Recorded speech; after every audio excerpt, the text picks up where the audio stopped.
I'm Paul Carter, I'm a journalist, and I've come here to Tokyo to experience its culture, its sights, its smells, like a Lego cityscape. It doesn't look real. It's much bigger than I was expecting, and it's a lot more, for want of a better word, gold. Yes.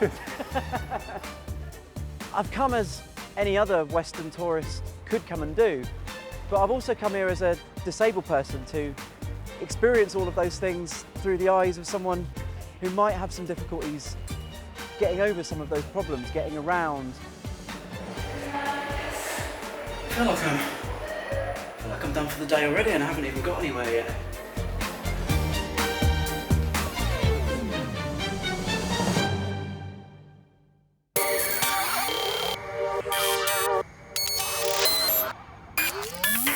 Tokyo is one of the most densely populated cities in the world.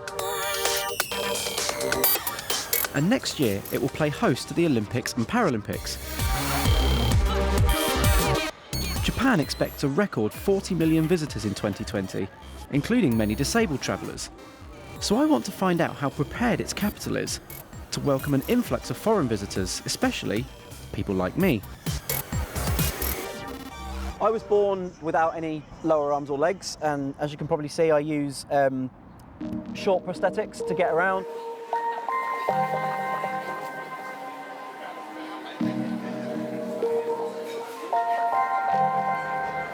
So I'm just off to try and find something to eat. Obviously it does pose some challenges, particularly with my height, and in terms of fatigue, I can't walk for very long distances. There's quite a big bar culture here in Tokyo, so it means that anywhere with high stalls like this is actually out of bounds to me, as it would be to wheelchair users, for example. So I do have to be a little bit more picky. Sometimes people see me and have a perception of who I am and what I might be able to do and what my limitations are. And I don't always think that their perceptions necessarily meet my reality. Can I have this one? Okay. Is that okay? Well, success. We have a table. Arigato. Now, cutlery-wise, there's a selection of chopsticks, which, for obvious reasons, aren't much use to me, and some spoons, but no forks.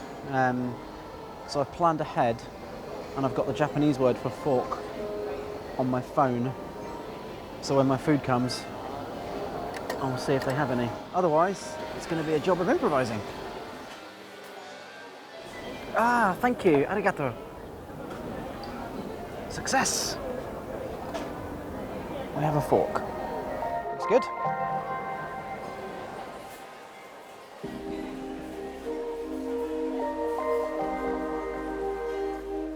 There are around 6 million people with disabilities in Japan, and my goal over the next few days is to see what it's like for us to visit this city.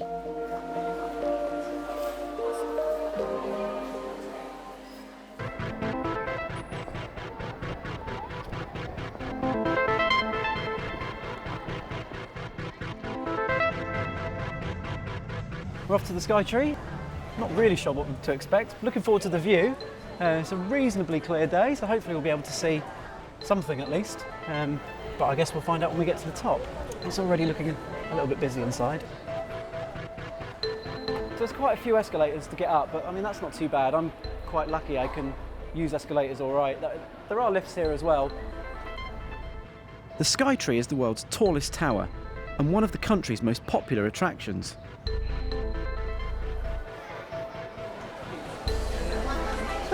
It's the most Japanese thing I've seen since I've been here. Hello Kitty over here, people dressed up in all kinds of slightly weird outfits. Hi. Thank you very much. Which way do I go? This way. This way, thank you.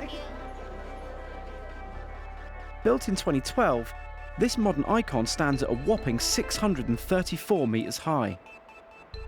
Next platform is the Tokyo Sky Tree Temple Deck, floor 350.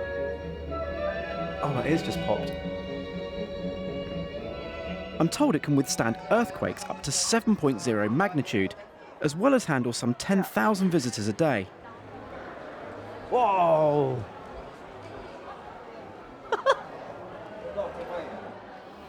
That's amazing.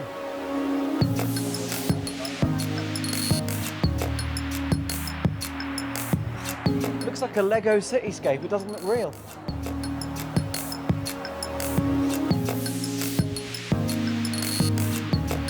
I think what you get up here is just a sense of not only scale of how massive this place is, but how densely populated it is, how everything's so tightly packed together. I think usually on a clear day you're supposed to be able to see Mount Fuji in the distance, but I think the weather gods haven't smiled on us today. ここからルブランや囚人学園は見えるんだろうか。すごい！こんなに見晴らしいんだ。 This is actually like heaven for me. I have this game at home. I'm like seeing all these original sketches. It's just, I really wasn't expecting to see something like this here. Oh my God, there's merchandise as well. Take me away before I spend all my money. Me and tall things don't usually go together, to be honest with you, but it's actually nice to feel like I'm looking down on something for once. You can't come to the Skytree Tower and not have your photo taken. Oh my God. I've just realised there's a glass floor. Oh, that makes me feel a little bit sick. Oh. I really don't like it. I love it. It's got my best side. Sayonara.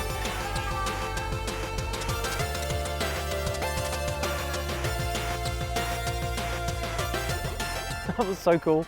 But you know, if you can cope with the crowds, it's fairly easy to get around. Could have done without the glass floor, to be honest with you. Not the biggest fan of heights, didn't realise that was there. But no, absolutely cracking fun. Really good place to come.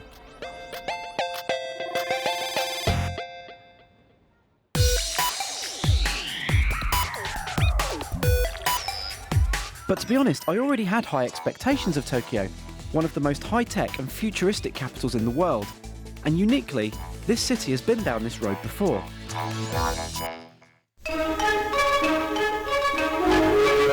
The world's biggest city, more than 10 million population and still growing, Tokyo prepares for the first Olympic Games to be held in the Orient. A massive facelifting is but one part of the feverish activity in the Japanese capital. Back in 1964, Japan's capital became the first Asian city to host the Games and the first city outside of Europe to hold the Paralympics. スタンドをうずめた4000人の観衆の拍手を浴びて 378 Paralympians representing 21 countries were greeted with an enthusiastic and heartfelt welcome to Tokyo. Helped by the star power of Japan's then Crown Prince and Princess, who were committed to raising awareness of disability in sport, the 1964 Paralympics were hugely popular. Some 5,000 spectators turned up to cheer on the athletes over the 5-day competition. The 1964 Championships and subsequent Paralympic Games put disabled people in the spotlight. But what's it like for people living here from day to day?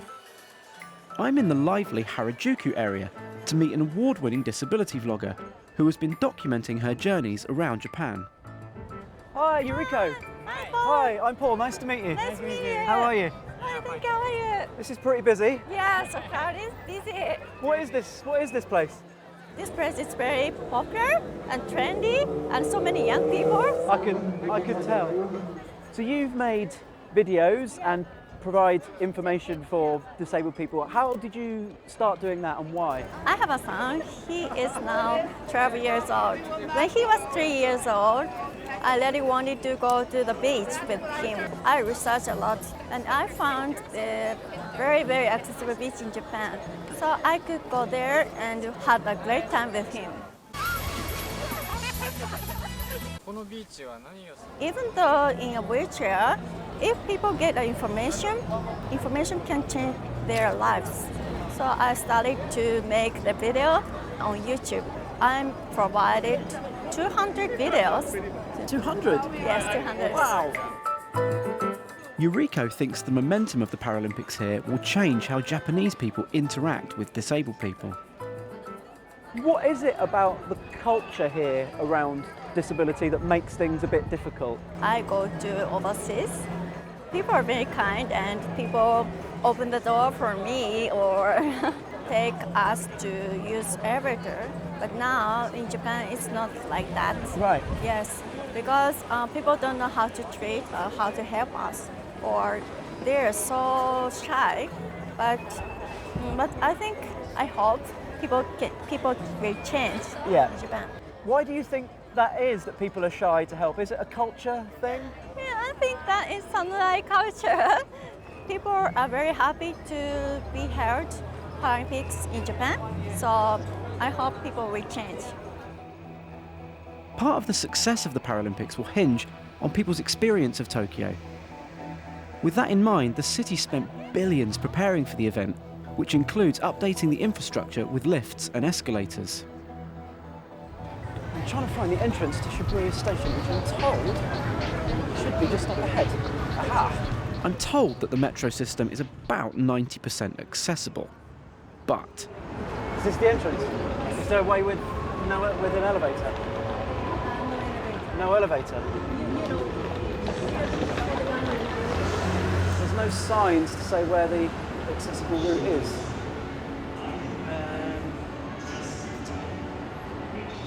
So I'm just going to have to brave the stairs because I don't know where the elevator is.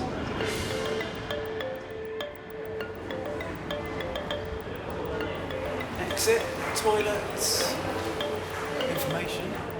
Let's see if the power of translation apps can help me find a lift.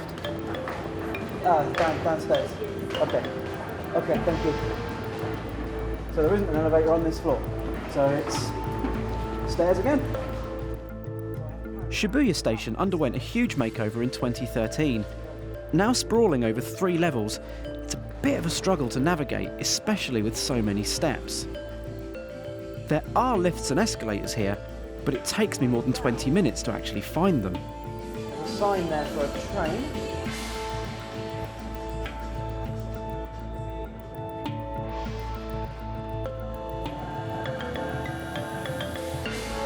Okay, this looks more like it. Right, well, the first challenge is the button that says international languages is too high for me to reach. Can I buy a ticket? Hands on station. Yes.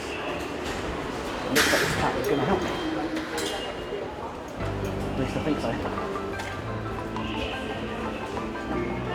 Okay. That's it? Yeah. Thank you. Thank you.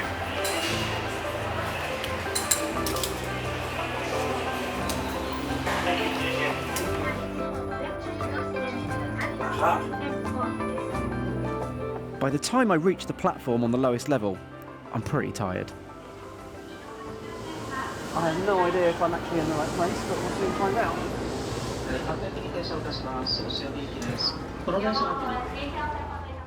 And it seems I'm not the only one. Even locals are confused by the signage. How do you find it access-wise using the subway?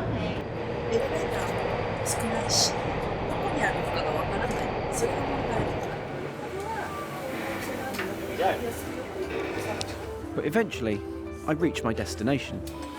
I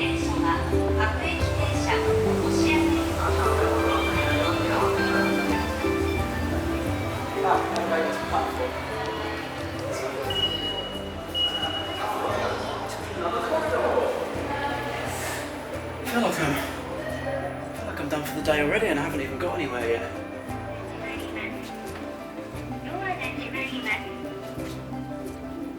Ah, we made it to a side street.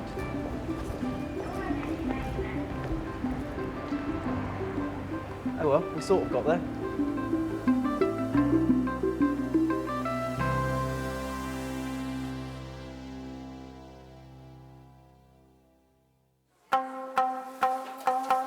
It's just over 500 days in the countdown to the Paralympics. But post-Games, Japan wants to show the world a society that's inclusive for all. I was curious to find out how Tokyo's historic monuments measure up for accessibility. Sensoji is Tokyo's oldest and most famous temple, originally built in the 7th century. Hey, Josh. Hello. Good to meet you. Good to meet you too. How you doing? So this is Sensoji Temple? Yes, it is, yeah. Can you show me some of the sites? I would love to. Let's go. Okay. Canadian-born Josh has lived here for a decade and runs a website offering advice to disabled visitors. I don't know where to look first. Yeah, there's so many things. There's more sites in the back. Sites everywhere. The building's not original anymore. I was going to say, yeah. it doesn't look 1400 It years looks pretty old. good for 1400, yeah. But one of the things I think is most impressive about this place is that they've done a lot to make it wheelchair accessible. Okay. And but they have done it in a way that doesn't affect the general feeling of the place. That's the lift, the elevator. That's the lift, yeah. And it's well hidden, so actually a lot of people didn't know where it was, so they had to put a sign on it. As we enter the main pagoda, I begin to absorb some of the ancient traditions of Japanese Buddhist culture. So what's happening over here? They're making prayers. First thing that strikes me about this is just the scale of it. It's much bigger than I was expecting, and it's a lot more, for want of a better word, gold. Yes. Everyone here seems very deferential, and there's quite a sense of reverence in here. Yeah, it's very important to the soul of people in Japan. Yeah. In the past 10 years, 11 years since you've been here, have you seen things change? Yes, for sure. For example, along with the infrastructure improvements, I think people's attitudes have also begun to change a lot more. Before, there'd be barely anybody else out in a wheelchair, and so you'd get strange looks and stuff like that. You know, as people are able to go out more often, they are going out more often, and because of that, people around them are getting more used to, you know, the different colors of society.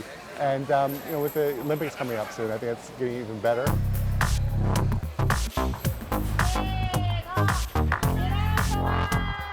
Tokyo 2020 will be the first games where sponsors are mandated to acquire rights for both the Olympics and Paralympics. Advertisers have been asked to feature Paralympic athletes just as prominently as Olympians in their advertising campaigns. I meet one of the Paralympics organising committee who's been taking part in the drive to raise awareness, including talks and demonstrations at hundreds of schools and businesses. We need more improvement and accessible facilities, and also another challenge is how to change people's mindset. There's no magic to change the people's perception towards people with an impairment. So we have been doing many things as education, especially for the young people. We are telling them about the value of the Paralympic. What is their ability, not disability? An organisation of the Paralympics has highlighted another important reason why it's vital that the Games provide a long-lasting legacy. Tokyo 2020 is a golden opportunity to transform Japanese society to a more inclusive society. Japan is the probably world's first country. In year 2020, about 29% of population become over 65. So people will become sooner or later have a difficulty for mobility. We need this kind of society so badly after 2020. Around 5% of the population of Japan is registered disabled, and this figure is set to rise. Yet I've not seen or noticed as many people with disabilities here as I have in other major cities around the world. I'm off to an event where non-disabled people actually get to experience a bit of what life is like for people like us.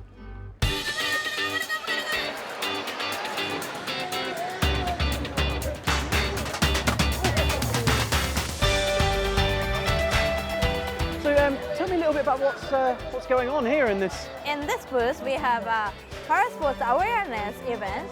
That we have a lot of different Parasports. You can try out anything you want. It's hoped that events like this will not only educate the public on how to behave around people with disabilities, but actually change society. I'm a person with impairment, but I'm not a special person.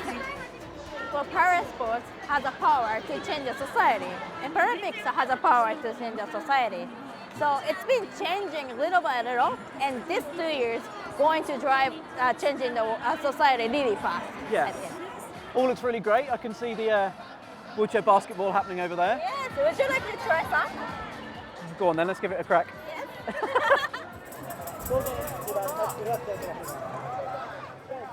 This is the worst thing I've ever done in my life. Take it easy on me. Are you ready? Okay. I don't think so, but okay. Be nice to me, please. Ah! Thank you. Thank you.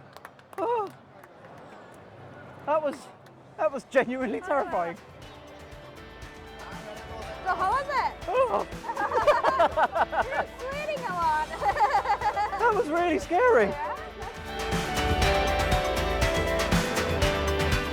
You know, it's quite refreshing to see so many people engaging with the events and with the trials.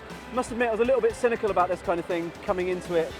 Non-disabled people doing parasport, sometimes it's a bit naff, but actually, you know what? People were really engaging with it, and if that's what it takes to expose people to this kind of sport and to engage with disability, then I guess it's only a good thing.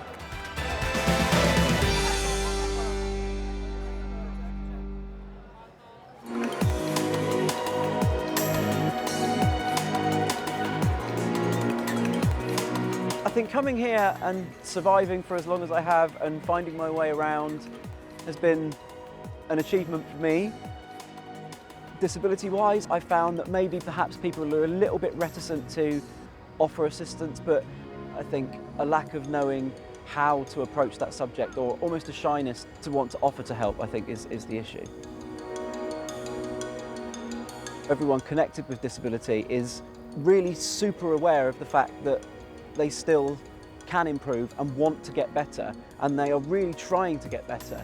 And with the Paralympics coming here, it's almost given them a catalyst to sort of make that change sooner and greater than perhaps they would have done otherwise.